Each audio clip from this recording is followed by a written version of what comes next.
Keledi tsa tatolo. Pelong ya hao o ile a hotetsa lerato la tuka. Mofufutso wa thunya ha o rekela tsa ho tura. Wa mo tsebisa ba haeno a tuma lapeng le nwetsa eka wa thusa. Lerato la nna la tota, la hatikela dipelaelo la dithua. Tswalo la nna la utula, o sa elellwe le a tuba. Wa ima botala ba fetwa bofubedu ba tamati a tilatila pelong ya hao a tima. Malakabe a lerato le waileng a le hotetsa itatola bosehla. Molala a o tiisare o ile wa tshela terata. Ho bona hwa motena a phamola ya hae thepa. Wa sala le monna wa mateneng, wa tswala tatolo.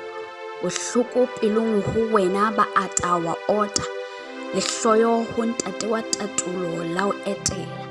A fetoha ho tsana ntata ya ntse a phela tatolo. A hola ka mahlo a tletseng tabahadi. A hloka eo wa ka motisang a moruta tsa bonna. Dipotso ho tatolo tse iphetola ditima. Ka mehla ha o utlwa lentswe ntate o thenya Keledi marameng dithella.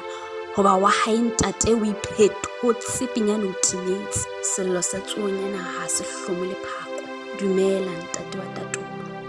Ha se bophelo bo timmeng le thabo o itimme. Ha wa louwa o itoile.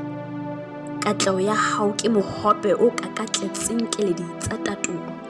Totoba o lo kopa tshwarelo o itie pele ho mpefala le ho feta. Keledi tsa tatolo ha di wele fatshe.